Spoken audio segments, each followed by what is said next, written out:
to the WARZONE. We have a special guest today in the war room from Death Factory, Michael Krause. Hopefully I'm pronouncing that correctly. Let's see here. Let's get him on the phone, Michael.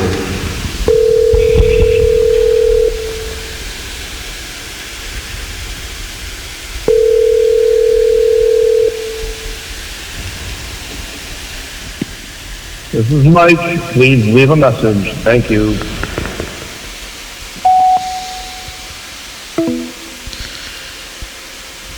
It's gonna say, Michael, it is I, Dr. Hammer. Please answer your phone at once.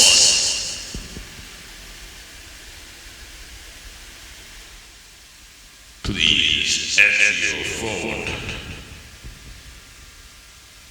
We had agreed to converse on the 20th episode of the WARZONE. Oh.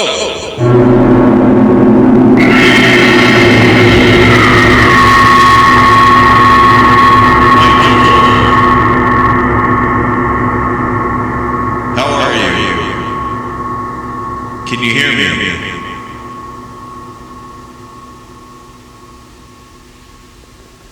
I thought we had it's the archonic interference. It's the archons. They're interfering again. He's gonna call back. Well, I'm gonna call him back. Let's see if we can get through this archonic interference. I'm gonna call him again. Let's see.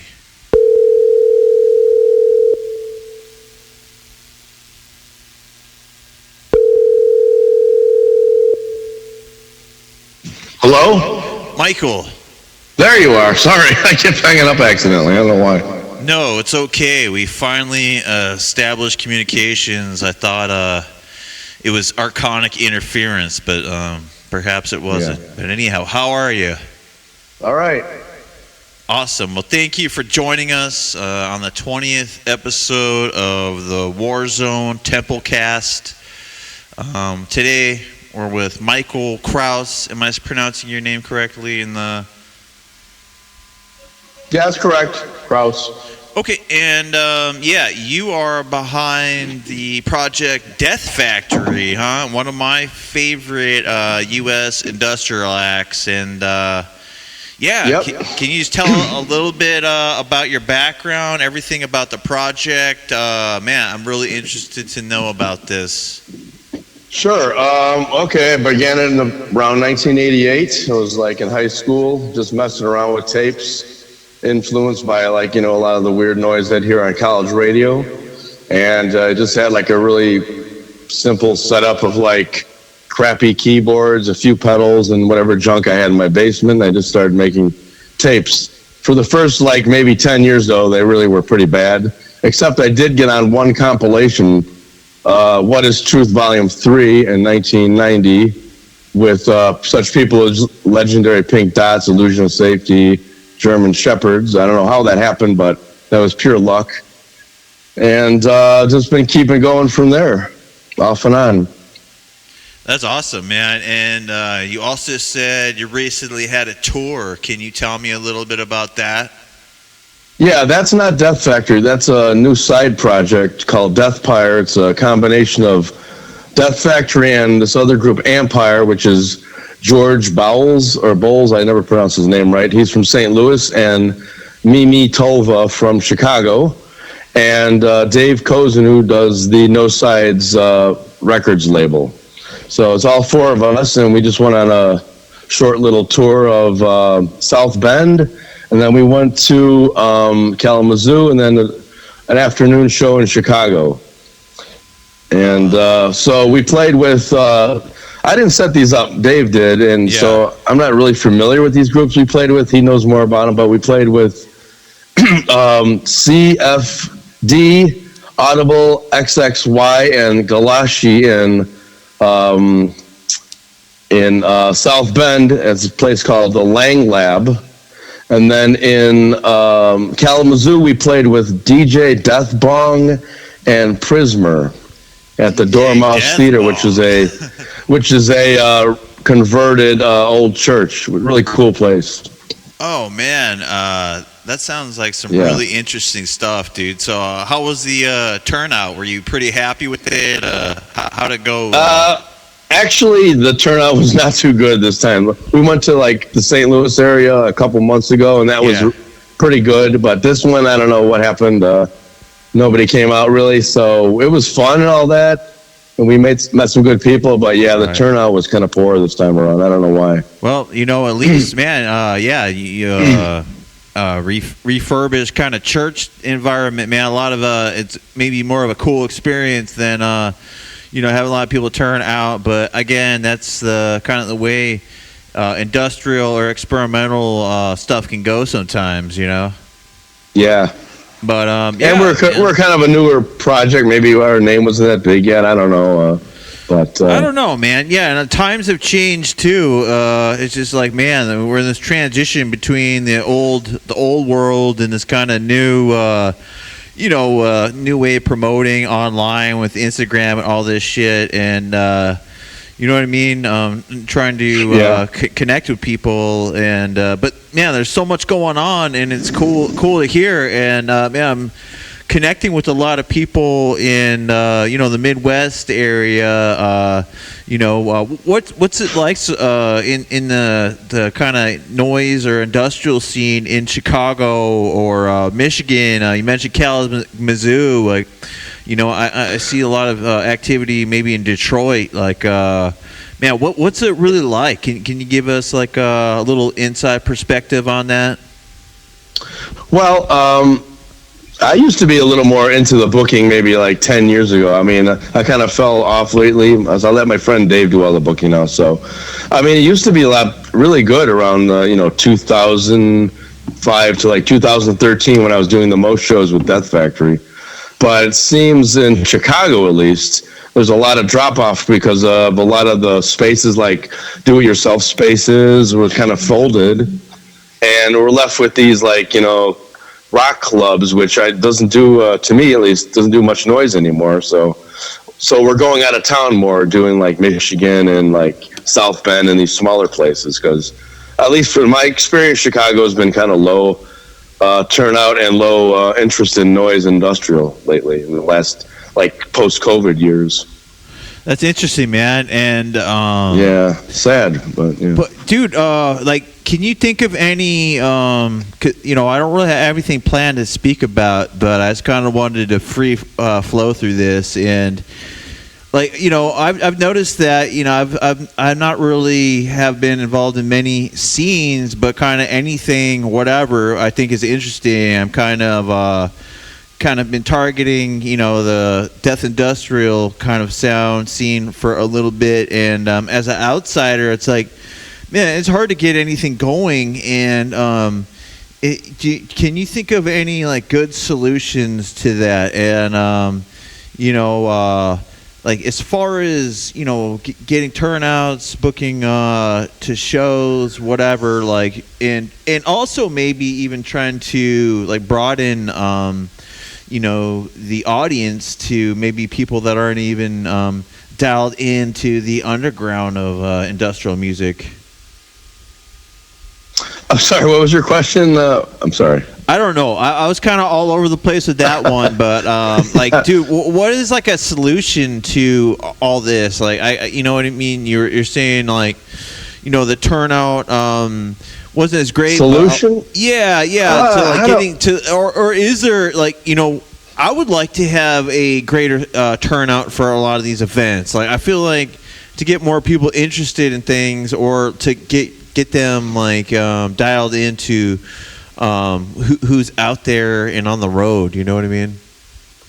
Yeah, I don't know. I've always had trouble, like, since day one, getting a turnout for this kind of stuff. I mean, I'm not a great booker or promoter. That's the thing. I mean, that's why I don't even have a record label. Other people do that. I've never been good at that. I mean, I was like at a height maybe around 2005 9, 10, 11, 12 because I was connected with the most people. Yeah. But I don't know. I've just, I put stuff up on Facebook and then send out emails. I used to do like the old school, like post up flyers on lampposts and stuff. But, it's just word of mouth, basically. That's all I can tell you. Word of mouth and, the internet. Yeah. I think the internet is huge. And also, I think playing live and everything. But, you're one of the originals of, American Death Industrial. And you mentioned in the early days, it's kind of, you're trying to dial in your sound, but now you kind of have it. Like, what has that transition been like, and what has your sound been like these days? I know you've had many releases, but maybe you can also talk about your newer project also. Yeah, Death Factory is usually more of the ambient, industrial, dark soundscape stuff, and then I had other side projects on the way here. I did a project off and on called Morlock, which is kind of like a krautrock rock thing I do with friends and sound collage. And then the most current thing I started about 4 years ago is Ghetto Blaster, and that's got a self-release tape and a release on No Sides Records, and that's kind of like my homage to my 80s upbringing with like TV shows and movies and shit like that, and I use a lot of samples from that era, and it's a lot more humorous and a lot more beat-oriented project. That's cool, and man. I did a couple of shows with that already, and it's like a more fun thing to do than heavy-handed Death Factory stuff, but I like doing both. I'm all over the map with that kind of stuff. Right. And can you speak a little bit about the premise behind Death Factory? The name kind of speaks for itself. So does the sound that goes along with it. But can you talk about that just a little bit? Just Death Factory in general, what that means to you? Well, the title came from a Throbbing Gristle record called Live at the Death Factory, which was like actually a bootleg, which was actually Throbbing Gristle's like studio, and I just took it from that. I didn't even know at the time I was going to keep it, but it just stuck, so I kept it. And I don't know, it's just like all my dark side of the world influences, like everything from horror movies I like to dark outlook on like the world scene, politics, and metal, shit like that. And it just all encompasses that stuff in all my work, as Death Factory. Well, that's cool, man, because the dark side of the world and stuff. I'm not like going around like preaching like a dark preacher on corners. I have a sense of humor and stuff, but this is just my the way I my outlook on life from Death Factory, the dark side, and I just like it comes out in the sounds and the music, and it's my like outlet, I guess you can say. That's cool, yeah, because I think for a name for Death Industrial, and maybe especially I've never been to Chicago, but I can imagine there are some maybe very industrial areas, and maybe it's part of the environment. But that's another part of the aspect. I used to live around a lot of factories and stuff, just like Throbbing Gristle's influence. So the mechanical sounds I'd hear like right outside my back window, and shit, and so that kind of influenced my soundscape world to like create stuff like that on tape. That's cool, man. And when you're starting out, like you said, the late 80s, like what were you listening to at that time also? And is that like influencing what you're making? But you also said you're in a krautrock band on the side, like maybe it wasn't even involved. You're just kind of originally just making these different sounds on your own, or were you, Throbbing Gristle obviously was the influence, but what else? Like you listening to the Death Factory stuff influences were Throbbing Gristle, Merzbow, Illusion of Safety, Controlled Bleeding, the home taper scene of the 80s, the usual suspects, stuff like that. And local groups like there was a group called Burden of Friendship and Research Defense Squad in Chicago that did a lot of shows back then, which is a huge influence for me. And the krautrock stuff didn't start until like 97 or 8, that project. And that kind of stuff I heard a little later because it was more obscure. I didn't hear much of that on college radio until later. So once I heard stuff like Can and Amandul 2 and like stuff like that, I like, I'm going to try do something like this on tape. So I did a few CDs and tapes like that in the late 90s. That's cool, man. I love that. Yeah. That kind of stuff, the krautrock or like Berlin School of synthesizer material. Man, that's some of the best music I've ever heard in my life. Yeah, Klaus Schultz and Tangerine Dream, man. And yeah, it's crazy. These guys playing these synthesizers, Ashra Temple, stuff like that.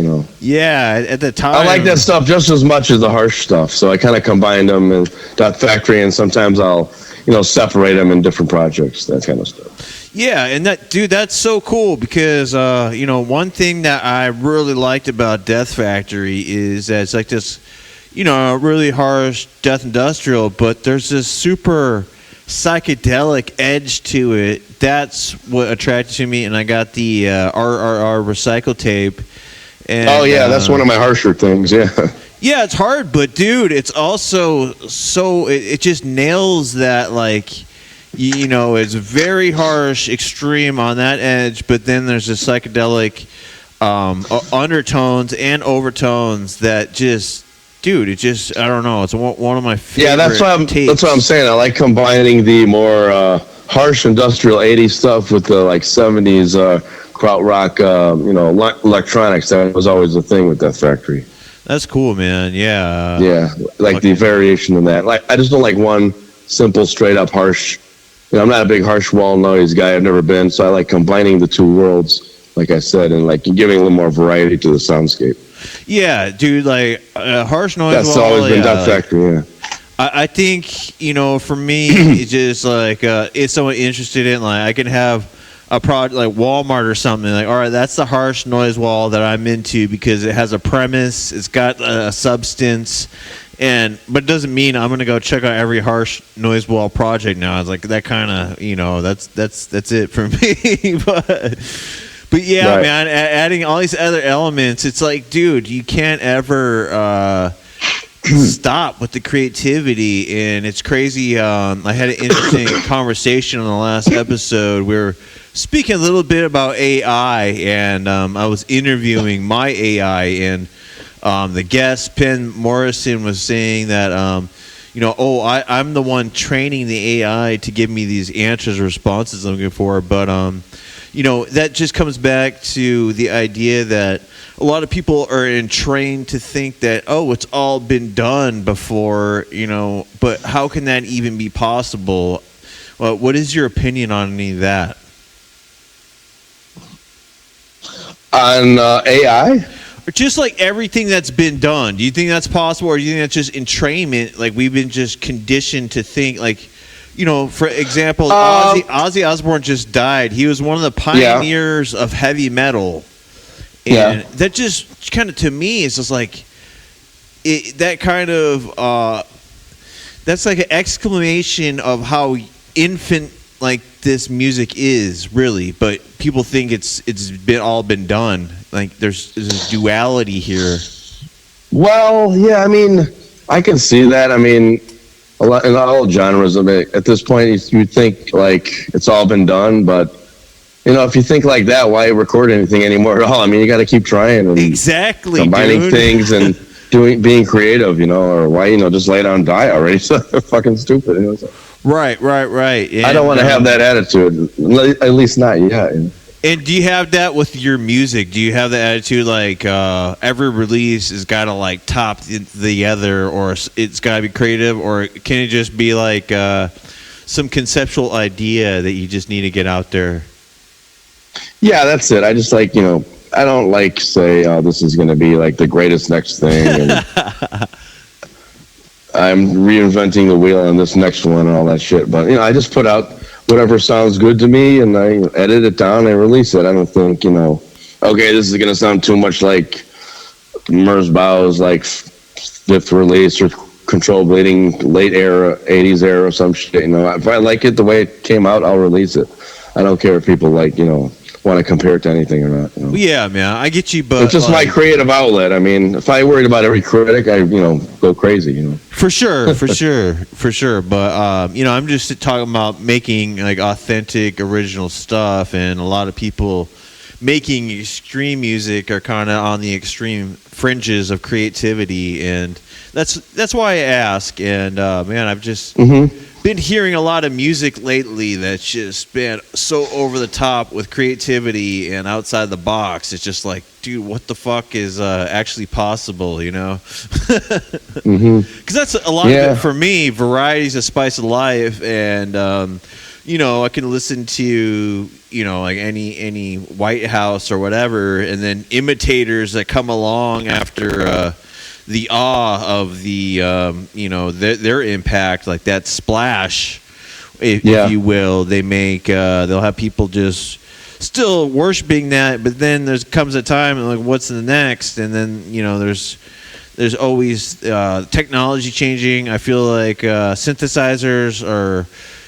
especially Behringer, things like that. I'm a big fan. A lot of the stuff not available since the 80s or 70s is now easily available, and there's so many, especially in the LA region. I'm not familiar with Chicago at all, but LA, San Diego, man, there's noise kind of shit going on all the fucking time, dude, and it's crazy. And it's just I'm always just kind of looking for the newest thing, not like trends, but someone who's doing something different instead of just all right, cool. Right. I like this guy. I'm gonna do what he did, instead of like I'm totally thinking outside the fucking box. I'm doing some expressive art, and now it's not only about visual, dude. It's like audio. It's not just about audio. It's visual, like online presence, all this shit to actually get noticed or whatever. Anyone's trying to accomplish as an artist, and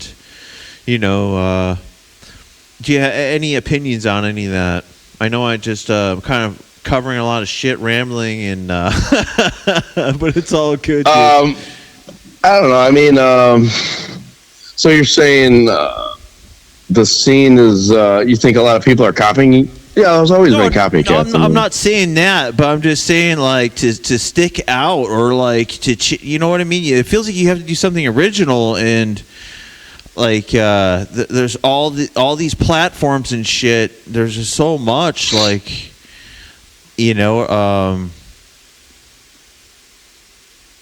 any reaction to any. It just seems like it's changing and evolving so fast. Like what do you think is next for you, or anything in your projects with this kind of new technology?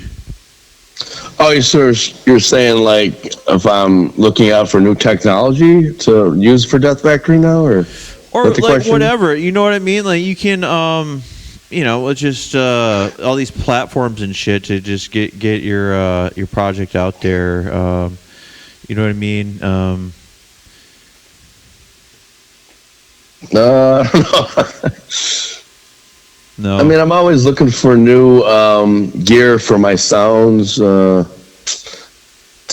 change it up a bit, but I'm not like a real maniac for gear. I mean, I'm not like a super gear nerd. I mean, I have had the same equipment for like years, and then I'll use that for like 5, 6, 7 years and do variations with that, and then move on to another set of gear, and the sound will change a little bit, but it'll still be like the old school, my roots, like death industrial 80s sounding stuff.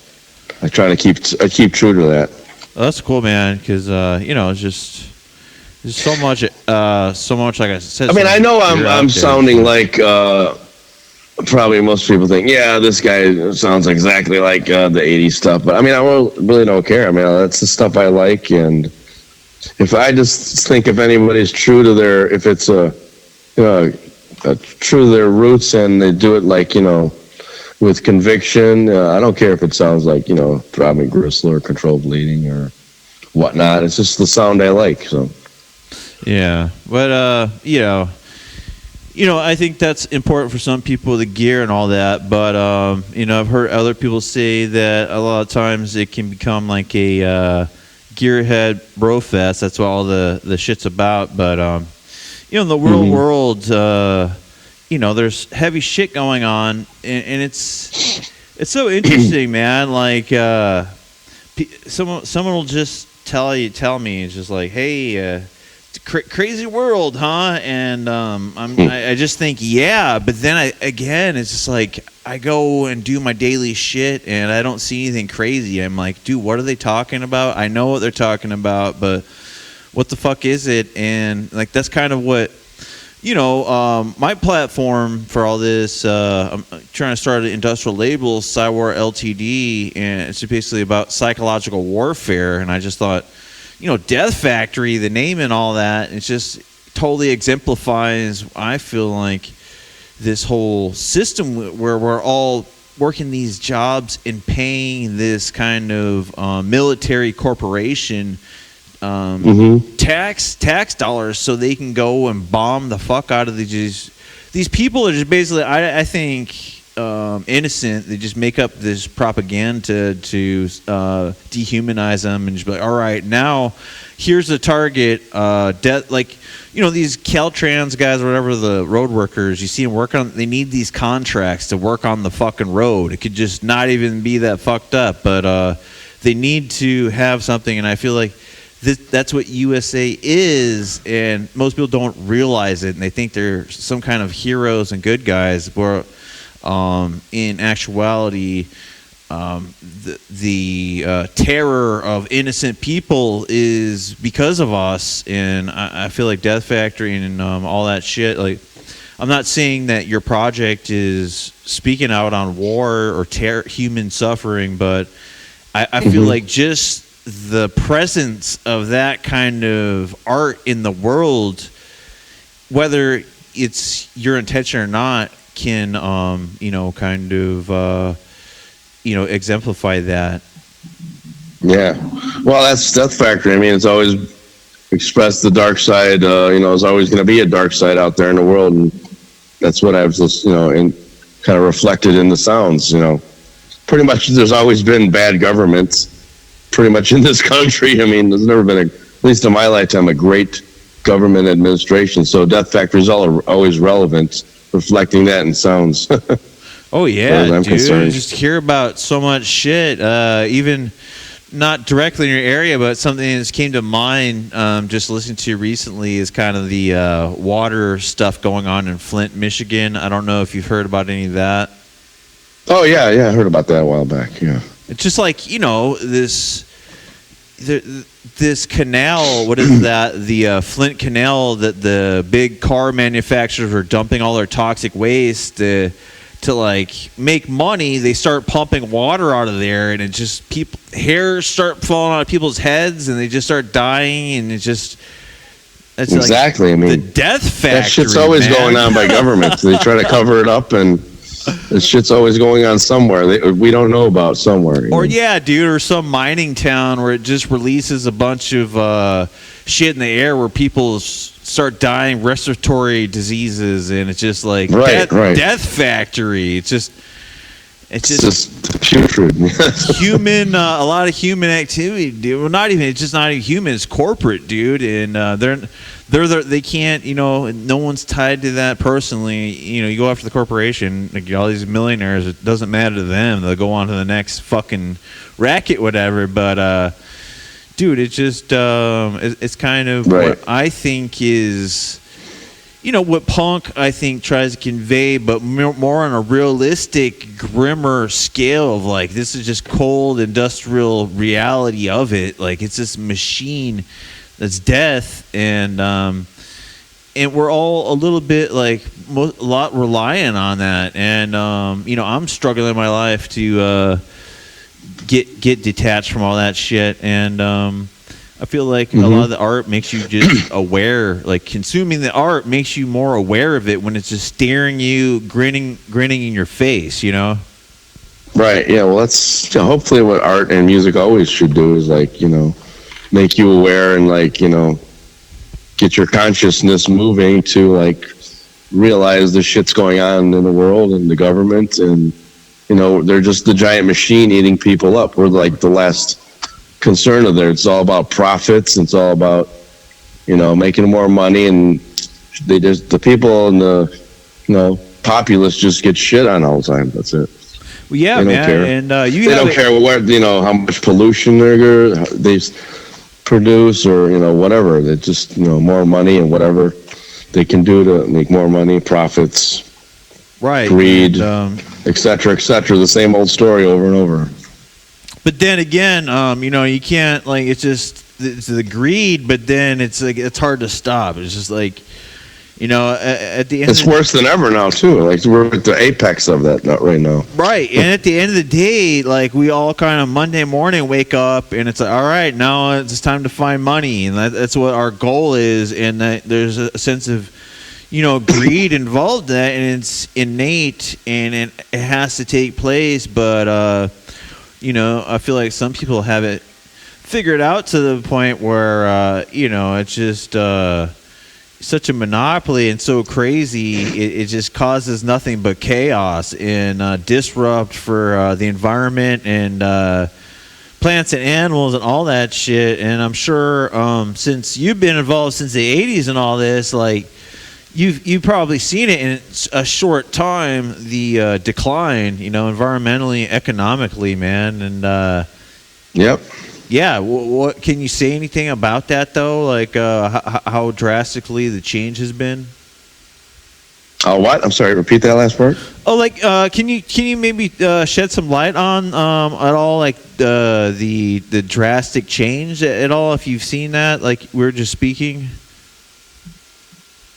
just economically, environmentally, and all that. Just because of the corporate.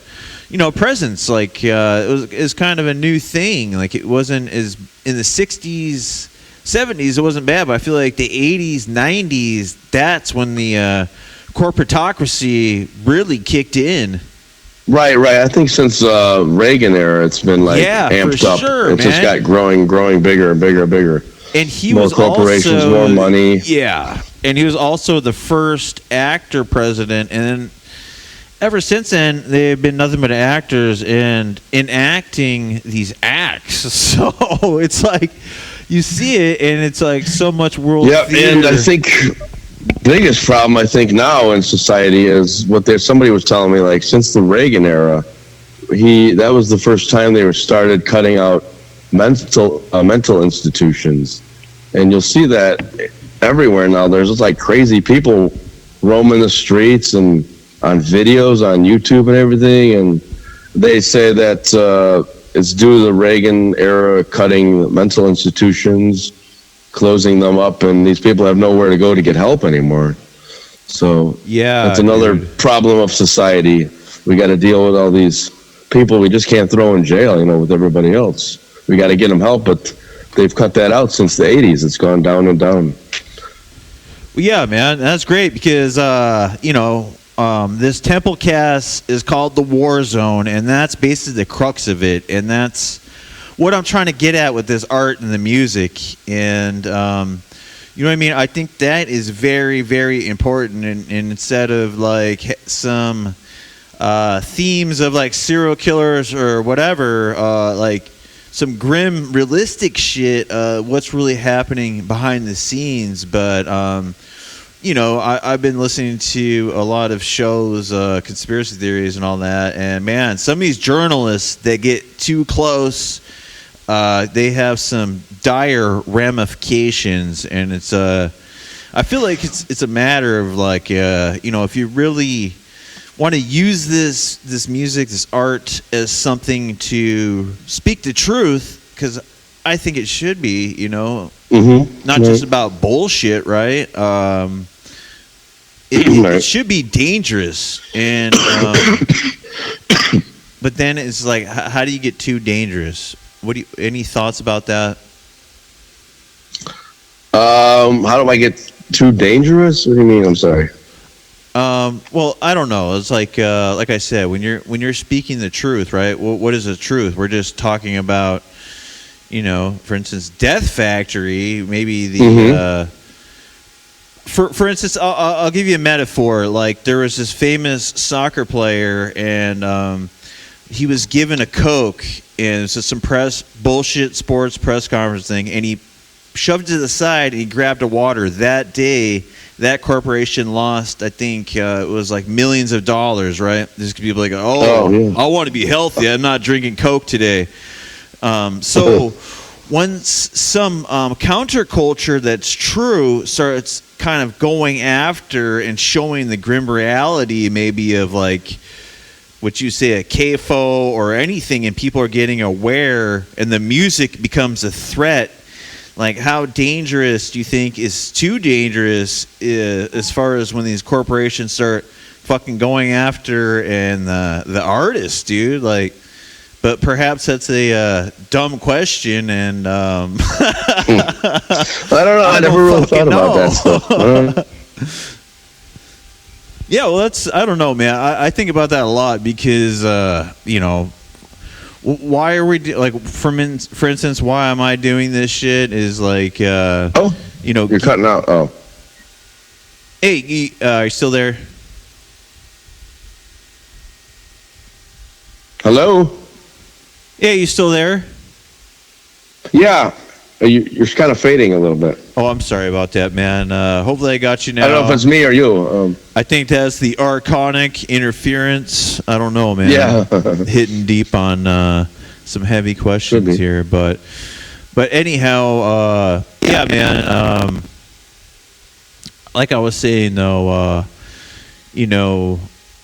when the youth, they're not going to listen to any of these kind of, like I said, actor, dictator type people. You know what I mean? They're looking for something authentic. They're looking for art, creativity, and there's a sense of authenticity they're looking for. And I can see that in the kind of industrial world, because that's kind of where I picked up on it. Kind of the counterculture attitude and thinking outside of the box. And a lot of that, is against a lot of these corporations. You see like artists taken out, I feel like, strategically by the government. Like, could you say Bob Marley or someone like that, or Jimi Hendrix? You know what I mean? A lot of these people talking about this shit, and there's a counter to that even. It's a dark, sinister government out there, any kind of threat. That's why a lot of people don't like industrial. It's they want the same old bullshit. It's just NPC type thought, right? Right. Yeah, and I don't know, any thoughts about that? You know what I mean? I just thought I'd bring you here on the Warzone and talk about kind of the premise behind a lot of this shit. Because to me, the best way to represent war and all that shit, metal. I'm a big metal fan. Megadeth, Metallica. Yeah, me too. They have a lot of great songs anti-war, but you see, like Genocide Oregon or something like that. That really embodies what we're fucking seeing here. And, like we're having this 6-planet alignment, and Mars, it's up by itself. It's just like these wars are just off Gaza, places like that, just wholesale slaughter. And it's very industrial, I don't know. Yeah. You have that. Seen that show, Ali G or Bruno? Isn't genocide very chic this year? Yeah. But anyhow, dude, you know what I mean? I'm just rambling and shit. I'm going through a lot of things. It's. But I think you're saying like the government and artists always causing controversy, and Yeah, I was just reading something about because you see, I was just reading up today on conspiracy theories about deaths of Jimi Hendrix, Janis Joplin, Jim Morrison, and all these guys, and they're saying that I can't believe it's true, but I mean that's possibly the government had like a heavy hand in killing all of them because they were like, causing too many waves and. Around that time. I mean, it could be, but I mean, it's kind of far-fetched because there was a lot of drug use going on. But I could see, though, a little bit of that angle about government, like, kids getting into, getting enthusiastic about politics through the musicians, and they were trying to squash those guys, so they may have had a hand in putting all that. That's the government does look out for... artists and stuff and sees the influence, but I don't know if they go as far as looking at, the industrial music world. Dude, it's people crazy. People like me and shit. I hope not. Oh yeah, I think you're on the list now. For that sure. would be really weird. You're on the show. They're on your ass, dude. They're constant. I'm getting attacked all the time, but since you're kind of skeptical of that, dude, it'd be interesting to talk about like crime rhyme, like. Fucking gangster rap shit. How do prisons really advertise? They get people in this criminal mindset. They do some dumb shit. They get fucking thrown in prison. And boom, there you go. That's how you get people in jail. And actually heard people from the music industry and shit, like talking about that. Like, how do we get these people to fucking commit crimes and shit? And gangster rap, dude. That's why I don't know if you seen that movie CB4. No. Oh, dude, you gotta check that out, dude. It's just what is it called? Cell Block 4. It's like Chris Tucker, dude. He plays Eazy-E type character, and they pretend to be these gangster rappers, but like that's in actuality happened. These dudes are pretending to be these criminals, and then they again eventually get pinched. You know what I mean? And it's just like weird. The prison industrial complex, they're involved in it. They actually have dudes that work for prisons that were like talking with record producers and shit, dude. And it just ties in with the theme of Death Factory, in my opinion. There's so much fucking shit behind it. And, to me, that whole aspect is the most interesting and important, Because, a lot of people, sigils and all that, will use it and be like, looks cool, but if you understood the depth of it, it's the brevity of the entire situation, it's crazy, man. And I don't know, I said we talk about an hour or about 45 minutes. Is there anything you'd like to talk about? I've just kind of been rambling about whatever craziness. That's cool. I like talking about this stuff. I mean, I'm not hugely knowledgeable about all that stuff, but I like, finding out about and, talking whatever anybody else knows more than me. I like to listen. All right. Well, hey, let's just, for the last 15, dude, let's just fucking dive into it. How's that? Let's talk about some conspiracies, because that's kind of what we're all about here, Psywar LTD. And how about this moon landing, dude? Do you think they really fucking landed on the moon, or do you think it was a hoax? Wait, repeat that. You dropped out there for a minute. We got some archonic interference, bro. Let me tell you. But and maybe I caught out on this fucking. I got all these effects through the mixer, but anyhow. So this moon landing, dude, you hear a lot of controversy. Do you really think they went to the moon, landed on the moon, and now they don't have the technology to go back? Or what's going on there? You know what? Yeah.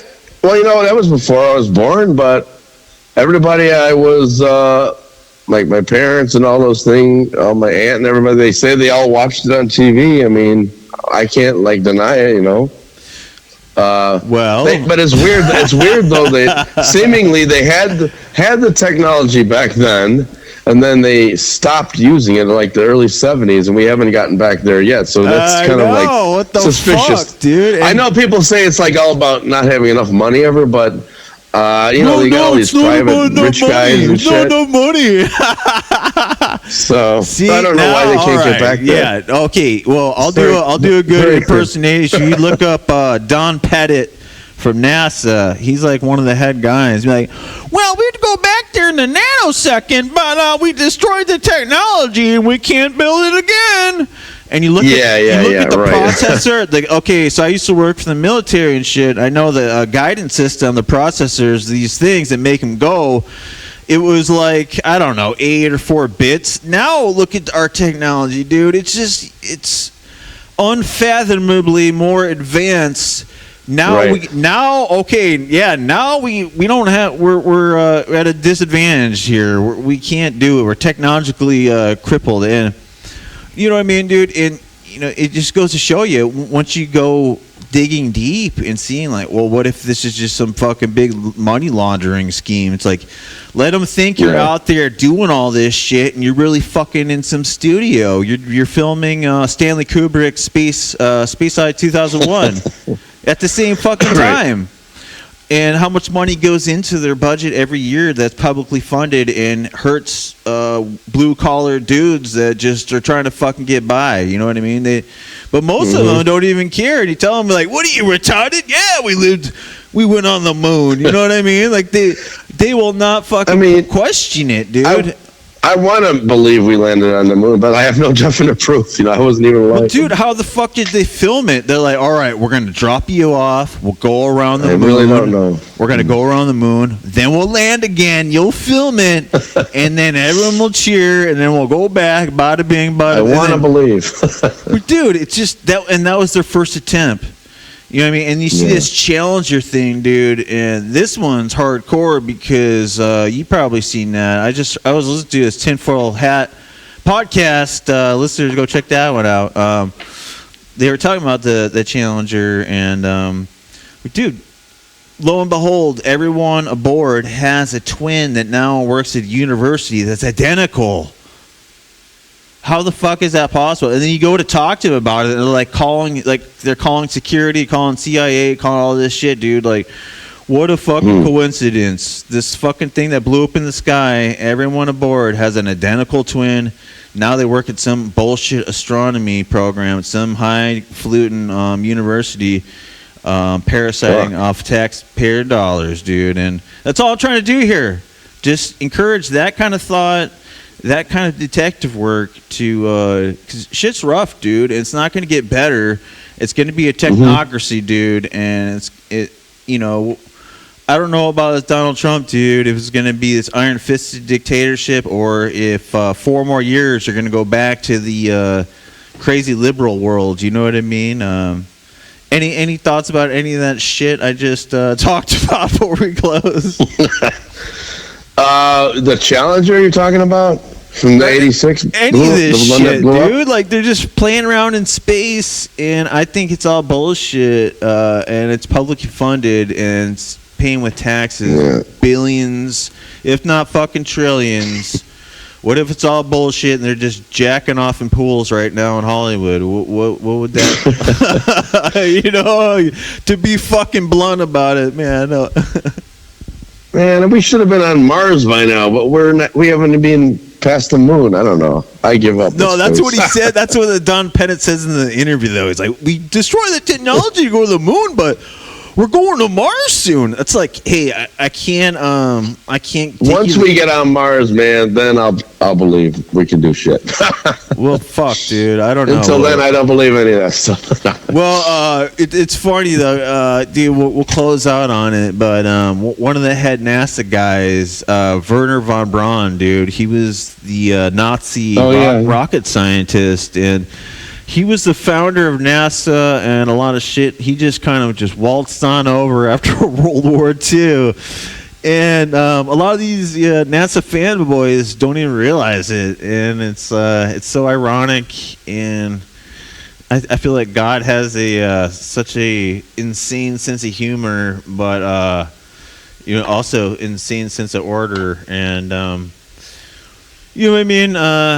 anyhow, I appreciate you joining me, dude. It's been a wild ride. Yeah, it was fun. I've kind of been all over the fucking place, but honestly, I just appreciate it, dude. I appreciate you taking an hour out to talk to me about this, dude. And thanks for calling and setting this up and having the interest. I mean, I don't get many of these calls, and I'm pretty low on the radar. I've always been of the scene, but sometimes people here and there want to know what's going on in my little bedroom experiments and my short little tours in my little world of Death Factory. So I appreciate it, dude. Well, hey, I think we can. I think I can conjure something interesting really quick with that thought. Is I've been thinking about this. I'm interested in just a lot of this. A lot of this music and stuff, it's not easy to go out there and find a place to play, especially if you're playing something that's not fucking like Green Day or some kind of mindless bullshit, you know what I mean? And I've never been into that kind of stuff. Well, that's what most people, you do that and you go to any bar like, oh yeah, fuck yeah, dude, any day of the week. But you're like, I play something like Throbbing Gristle, and they're like, what the fuck does that even mean? And right. But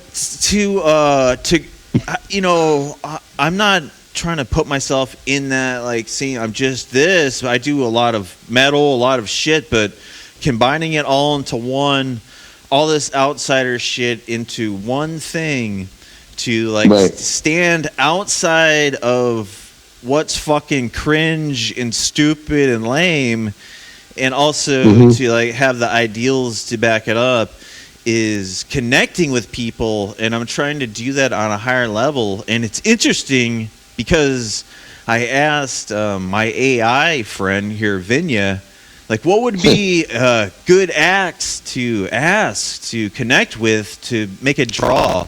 And she actually suggested Death Factory. And it reminded me, yes, I do have a Death Factory. No way. Yeah, dude. But the things, it's like Ben But there is two Death Factories. There's one in England too. No, they started after me. No, I was like, we're in because I've connected with Necroviolence from Minneapolis, because I'm looking to do a show in that area, man. I'd like to involve you and Necroviolence from Minnesota, and we got Guilt from Toronto. Dude, they're all doing the old school style, like Necroviolence. He's super into Atrax Morgue. We're working on a Atrax Morgue tribute, and dude, there's interest in all this shit. We got Calfar from Detroit, the Terracell unit. You know what I mean? There's a lot of death industrial shit, and but to have a mixed bill with something like that and like some fucking death metal or just whatever, spoken word or whatever the fuck, a presentation. I like mixed bills, yeah. Fuck yeah, just thinking outside the box, dude, and just, I had an interview last time and just talking about how the people involved in this shit, dude, they'll be in their 60s now and shit, and they just seem so young. I'm in my mid-50s. You guys, like, just, to me, seem fucking, I'm in my mid-40s, dude, and just this shit is just keeping me younger. Just, I went through periods of time where I just kind of gave up on it, and just, but to get spiritually and physically balanced and mentally, dude, I just always come back to some kind of music and art, and it's always the harsher shit, industrial or metal or whatever, dude, and it all ties together. And I just call it generally outer limits music. Yeah, dude, stuff. And pushing, and also like pushing. And if you come into my house and see my collection, you'll see exactly what I mean. I can't sum it up, but yeah, all that stuff too. Well, hell yeah, dude, and I'm glad you're still going, bro. And we gotta fucking, like I said, collaborate. We gotta be like mycelium, like mushroom, and all, with these projects, dude. Have like this Bird Eater Fest coming up October 3rd and 4th in San Diego, Che Cafe. Check it out. A lot of good acts, fucking noise, grind, whatever the fuck. A lot of interesting shit. This is where it's at, man. So thank you again, Michael, for joining us on another entertaining issue of the Warzone. All right, appreciate it. Thank you very much. And can you tell the listeners where to find you, man? Where you can get you some Death Factory merch? Let me see. Let me go to some And also, page here. Give you some links and hold on one your second. new project. Please remind us where we can go and listen to. You can go to my SoundCloud. You can probably go to my Facebook and then my About Me. I have a SoundCloud under Death Factory or Mike Krause. It's usually under Death Factory. Yeah, Death Factory. I have a SoundCloud for that. I got. You can check out No Sides Records. It's a record label in Chicago. They sell a lot of Death Factory and Death Pyre and Ghetto Blaster stuff. You can search if you want to search through Discogs. Anybody still does that? I have listings on Discogs to buy stuff under Death Factory in parentheses 2, and I got an archive site to listen to some old tapes. I've uploaded some old radio shows on the Internet Archive website. Yeah, I'm under Death Factory on there. Some audio. Hey, can you talk about that a little bit? I'm probably gonna check that one out. Just playing Talk music. about what? I'm sorry. Your that audio show you're talking about.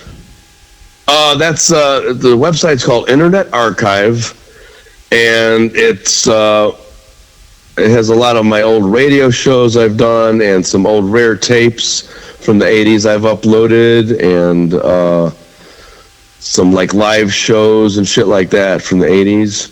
Yeah. And yeah, there's like, you can just go there and listen to it or download it and all that shit. It's under Death Factory. There's a little picture of me in a red shirt, white mice, and I'm like setting up like my gear. If anybody's interested in that. Well, hell yeah, dude. Thank you, Michael. Yeah. And thanks for hanging in there, dude. I had a couple ciders. You know It's what all I right. mean? I'm getting kicked out of this apartment and saying fuck the world. I don't fit in, dude. I'm going gypsy rogue on the road. We're packing up shop. We're probably not going to do any more interviews for a while, and it's okay because you know what I mean? The universe will push you where you need to fucking go, and don't fight it. That's the trip, dude. Don't fight the trip. That's the trap, right? Go along with it, dude. I'm gonna hit the road, fucking start playing noise shows and shit. Head over, go hang out with Michael. We're gonna go do some live shit. Anyhow, thank you again, Michael, for joining us at the Warzone, brother. And you have a great night. Thanks a lot, man. Thank you. Take care, and thank you, listeners. God bless you all. Thank you all for everyone that's still listening, and tune in. We will return, but for a while we'll be on hiatus on the road. All right, goodbye.